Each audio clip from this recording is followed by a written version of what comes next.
il est au bout du fil. Vincent Geloso, mesdames, messieurs, bonjour, monsieur Geloso, comment ça va? Très bien. Bon. On va parler d'Olympique aujourd'hui, mais tu ne me parleras pas du monsieur qui a fait tomber la perche avec sa perche. Tu vas nous... Ça serait surprenant, en tout cas, là. Tu ne parleras pas non plus de... On est dans les jeux de mots de la cour d'école. Ah, mais des fois, c'est le fun. Oh oui, des fois. Je suis d'accord, c'était pas une reproche. Moi, j'ai gardé mes petits loafers mocassins. Là, regarde, on est encore un peu en vacances. Tu ne parleras pas non plus de la qualité de l'eau de la Seine. On va jaser d'économie olympique. Parce que, écoute, là, à écouter là, j'écoute là, tous les résumés, puis on revient sur les Olympiques. Puis, tu sais, on a l'impression que les Olympiques, c'est un événement incontournable. Ça se peut. Mais deux, on a l'impression que c'est quasiment une manne pour un pays. Hey, ils ont eu les Olympiques. Quel beau 2 semaines pour Paris. Est-ce que c'est vrai? Est-ce que moi, je connais ta réponse, là, mais est-ce que les Olympiques, ça a une grande conséquence économique sur une ville ou un pays? Écoute, les Olympiques, en plus d'avoir été inventés en Grèce, sont généralement un cadeau de grec pour les villes qui finissent par les accueillir. C'est des grands gaspillages fiscaux. Les fonds publics sont détournés pour des infrastructures qui deviennent largement inutilisées après le coup, après les Jeux. Et les dépassements de coûts sont souvent supérieurs à 300 ou 400%. Donc, c'est rare que le chiffre que tu as va être exactement le chiffre qui est là. La grande exception, c'était Salt Lake City en 2002. Mais sinon, c'est toujours des dépassements de coûts en moyenne de 300%. Montréal, c'était 700% de dépassement de coûts au Québec en 1976. Puis ça, c'est un estimé conservateur du dépassement de coûts. Donc, c'est des gros risques pour les contribuables. Et après ça, toutes les promesses de retombées économiques qui nous sont faites sont rarement réalisées. En fait, on réalise souvent même que ça ralentit l'activité économique dans les villes, largement parce que les locaux, souvent, des effets qui se produisent, veulent quitter les villes quand les Olympiques commencent. Ouais. Donc, il y a des pertes, en fait, dans certains cas. Et le meilleur scénario, c'est qu'il n'y a aucun effet positif. Des fois, ça peut être négatif. Donc, dans l'ensemble, je pense que si jamais un politicien municipal dit qu'il veut avoir les Olympiques, fuyez. Tu parlais d'infrastructure, puis ça, c'est vérifiable assez facilement. Là. Il y a des sites Internet qui font des top 10 puis des top 20 des installations olympiques abandonnées. Il y en a partout. Là. Des stades, des fois, de 20, 30, 40 000 personnes où il n'y a plus rien qui se passe là. Des piscines abandonnées, donc des investissements. T'sais, oui, des fois, Vincent, on en profite pour rajouter un peu d'infrastructure. On va refaire des routes, on va refaire des échangeurs. Mais en général, c'est des investissements pour les Jeux en tant que tels. Oui, puis je dirais que les images des Olympiques abandonnés, comme par exemple c'est le cas à Rio présentement, ça, c'est ceux qui s'en sortent bien. Parce que si c'est abandonné, d'accord, ça tombe en ruine, mais il n'y a plus de dépenses qui sont faites. Ouais. Dans plusieurs autres cas, comme par exemple le stade olympique, on continue d'essayer de l'entretenir et donc d'en faire une sorte de trou sans fond dans lequel, ou un truc sans plafond, dans lequel on continue d'accumuler, c'était une bonne joue, je crois que la joke était faisable, de continuer d'accumuler des dépenses inutiles et donc de se faire en sorte que c'est même des fardeaux qui durent pendant plusieurs décennies par la suite, parce que ces installations-là sont rarement rentables. Les cas de réussite des Olympiques en termes de moyen-long terme se compte sur les doigts d'une main, puis c'est une main coupée avec de 4 doigts. C'est les Salt Lake City, qui est toujours la grande exception en termes de réussite, et même là, c'était pas particulièrement réussi. C'est juste le moins pire de la gang. Avoir les Olympiques, c'est vraiment pas quelque chose qu'on devrait vouloir. Avoir des retombées, là on parle évidemment des touristes. J'ai vu le nombre de billets vendus pour les Jeux de Paris. On se pète les bretelles. Là. C'est un record de vente de billets, là, quasiment 10 millions de billets vendus. Mais là-dessus, il y avait beaucoup de Français. T'sais, donc, oui, je comprends le monde, puis on les a vus, il y a des gens de tous les pays qui débarquent, mais comme tu dis, si on combine le nombre de Français qui eux-mêmes auto-achètent des billets, donc l'économie, c'est pas de l'argent neuf tout le temps, combiné avec ce que tu dis, c'est quoi? C'est l'exode des gens. Donc, étant donné que ça s'en vient, ils fuient, là, il va y avoir trop de monde en ville.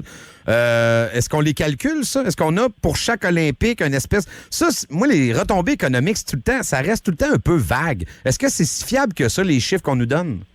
Non, parce que, écoute, on peut prendre, il y a des articles qui font la recension de ça. C'est parce qu'il y a une grosse littérature sur ça en raison du fait que c'est pas juste pour les Olympiques que ça s'applique. Ça s'implique pour tous les types de subventions à des équipes sportives ou à essayer d'attirer des grandes activités culturelles. Donc, et le résultat, c'est que quand tu prends la moyenne, c'est toujours en dessous. Ah ouais. De ce que tu pourrais t'attendre, en fait. Parce qu'avoir un vrai calcul, c'est impossible. Tu sais, avoir le vrai calcul de qui a dépensé quoi, c'est impossible.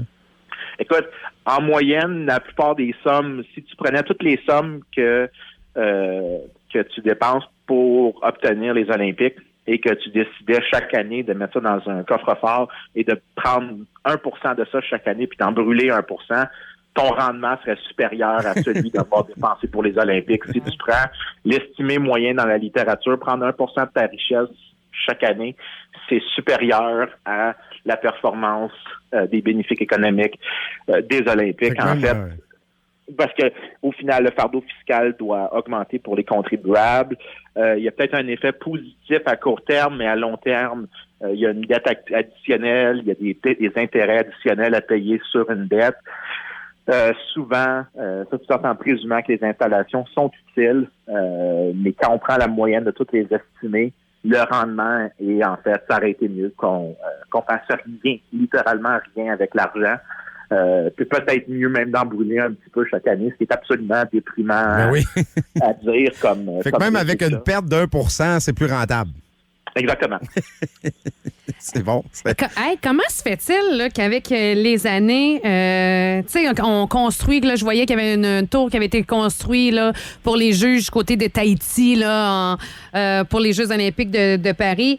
Puis là, on se demandait qu'est-ce qu'on allait faire avec ça. Mais comment se fait-il qu'on bâtit des affaires aujourd'hui, là, tu sais, puis qu'on le sait pas, c'est quoi la suite des choses après les Jeux olympiques? Ouais, c'est pas très environnemental, en plus. Ben non, c'est zéro vert. En fait, il y a un truc qui est assez positif des Olympiques, c'est les chances de réélection des politiciens. Ça, il y a l'air d'avoir une littérature sur les faits. Il y a une sorte de warm glow national qui vient, warm glow, espèce d'effet de halo autour du politicien, parce que les Olympiques, c'est un moment de fierté partagée pour une communauté. Et donc, si une élection est appelée subséquemment aux Olympiques, ça contribue à ne pas nuire aux politiciens. Définitivement, c'est politiquement bénéfique. Ça vient prouver le vieil adage romain, là, c'est du pain et des jeux, puis les gens sont contents. C'est un peu ça. Oui, la seule différence, c'est que dans le temps, les jeux impliquaient que les gens devaient mourir. On est un petit peu moins barbares aujourd'hui. Hey, parce que excuse-moi, oui, Jessie. vas-y. C'est drôle, hein, parce que normalement, quand on parle de Jeux olympiques, tu sais, souvent, ça vient ici nous hanter comme conversation, est-ce qu'on doit accueillir les Jeux olympiques, puis ci, puis ça. Puis là, tout le monde déchire sa chemise, ça coûte trop cher. Puis là, il y en a d'autres qui disent, ben non, on devrait avoir ça pour la visibilité. C'est moi ou les Jeux de Paris, là, je parle de l'effet médiatique, là, c'est somme toute positif, comme si tout à coup, les Jeux olympiques venaient de redorer son image en passant par Paris. Je pense que ça, c'est largement dans la tête des commentateurs médias. Okay. Paris a déjà une réputation, Paris a déjà une image. C'est pas les Olympiques qui vont la changer dramatiquement. En fait, je dirais que si on veut faire dans le commentaire de ce type-là, qui est absolument pas quantifiable, puis que je peux m'attendre du commentaire général qu'on peut avoir, je pourrais aussi souligner que toute la conversation qu'il y a eu autour de la qualité de l'eau dans la Seine, avec tous les noms d'oiseaux que les Français se lancent entre eux autres, a probablement fait paraître Paris plus pour une ville sale qu'une ville propre. Ouais. Donc, tu sais, si tu veux faire des arguments comme ça, tu peux en faire de tous les côtés. C'est des arguments qui n'ont pas vraiment de fondement. Surtout que faut comprendre le processus de gagner l'attribution des Olympiques, donc d'être la ville qui va devenir l'autre. Il faut déjà avoir une certaine réputation internationale, avoir certaines installations. Oui. C'est pas la ville de Trois-Rivières, j'ai rien contre Trois-Rivières, qui va avoir les Jeux olympiques. Non, c'est pas. Il faut que la ville ait déjà une réputation. Donc, c'est pas. Et si la ville est une ville en déchéance, qui a trop de violence, qui a trop que les installations sont pas de bonne qualité, le résultat va être que la ville ne l'aura pas. Donc, le processus même de sélection me laisse très sceptique de ce genre d'affirmation-là. Et en passant, on peut le voir, malgré tous les bénéfices pour les politiciens dans les médias, le nombre de villes chaque année maintenant qui, à chaque ronde, qui postulent pour avoir les Olympiques diminue, justement parce que c'est vu comme un drain fiscal sans fond avec très peu de bénéfices économiques et que c'est peut-être mieux de ne pas le faire. Et ton affirmation vient appuyer aussi ce qu'on constate depuis plusieurs années, beaucoup de pays de plus en plus louches et dictatoriales qui ramassent les Olympiques justement pour se faire une belle image, et des endroits où je pense l'argent, c'est moins un problème puisque c'est le pouvoir qui contrôle à peu près tout. Il y a un lien à faire là, certain. Là. Oui, en fait, il y a une petite littérature en économie qui parle, qu'on appelle l'extraction de rente. C'est-à-dire que souvent, les Olympiques sont utilisés par les politiciens. C'est pas nécessairement autant le cas dans des démocraties libérales comme au Canada ou en France, mais dans des pays avec des régimes dictatoriaux, c'est souvent utilisé pour renforcer le régime en place en redistribuant vers certains groupes d'intérêts, vers certains intérêts sectionnels qu'on a besoin de satisfaire et de placarder. Ça finit toujours comme une manière de maintenir le régime. Ben oui. Beaucoup plus qu'autre chose. C'est du gros, en fait, toute fin pratique, c'est du gros PR. C'est de la politique, il n'y a pas d'économie là-dedans, c'est que de la politique. Tu sais, j'ai ici un texte, regarde, je vais essayer de faire mon bout là, pour être pro-olympique fiscal. Là. Courrier international, ici, puis je sais que ça roulait ailleurs aussi, là, on prévoit une hausse de 0,25 du PIB au troisième trimestre 2024 suite aux Jeux olympiques. Ça, est-ce que ça peut sauver une mise quelconque?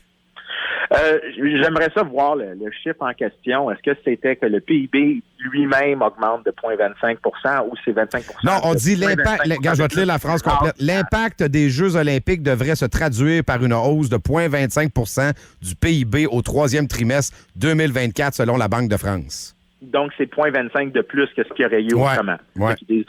Je suis très sceptique, largement parce que j'ai déjà entendu ces chiffres-là.